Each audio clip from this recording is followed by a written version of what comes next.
ధరణి పోర్టళ్లతో కోట్ల ఎకరాలు ఆగమయ్యాయంటూ TPCC chief Revanth Reddy ఆరోపించారు. సీఎం కేసీఆర్ను ప్రసన్నం చేసుకున్న ఓ ఏజెన్సీ ధరణి పోర్టల్ను నిర్వహిస్తుందని అన్నారు. రహస్యంగా ఉంచాల్సిన ఆస్తుల వివరాలు కేసీఆర్ ప్రైవేటు వ్యక్తులకు అప్పగించారంటూ మండిపడ్డారు. భూములున్న వారంతా ఏకమై దీనిపై పోరాడాలంటూ పిలుపునిచ్చారు ఆయన. ఇక నిషేధిత జాబితాలో ఉన్న భూములకు రైతు బంధు, సబ్సిడీ విత్తనాలు, బ్యాంకు రుణాలు రాక రైతులు తీవ్ర ఇబ్బందులు పడుతున్నారని అన్నారు. రైతు రుణమాఫీ చేయడంతో పాటు పోడు భూములకు పట్టాలివ్వాలంటూ రేవంత్ రెడ్డి డిమాండ్ చేశారు. ప్రభుత్వం వెంటనే కార్యాచరణను ప్రకటించకపోతే ఈ నెల 24న ఎంఆర్ఓ ఆఫీసర్ వద్ద రైతులతో కలిసి కాంగ్రెస్ శ్రేణులు నిరసన చేపడతామంటూ తెలిపారు.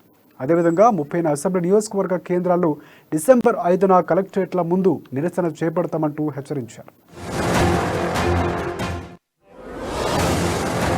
ఈ రాష్ట్రంలో ప్రధానమైన సమస్యలు భూమిపై హక్కులు, వ్యవసాయము, రైతుల యొక్క సమస్యలు.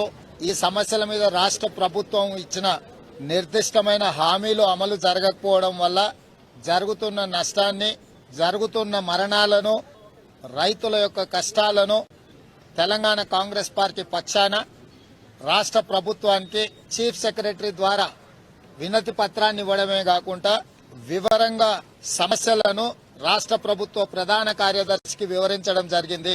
దురదృష్టవశాత్తు పోరాడి తెచ్చుకున్న తెలంగాణ రాష్ట్రంలో కూర్చోవడానికి సచివాలయం లేదు, కలవడానికి ముఖ్యమంత్రి గారు లేరు. తెలంగాణ రాష్ట్ర సమితికి సంబంధించినంత వరకే ఈ రాష్ట్రంలో ప్రధానమైన సమస్య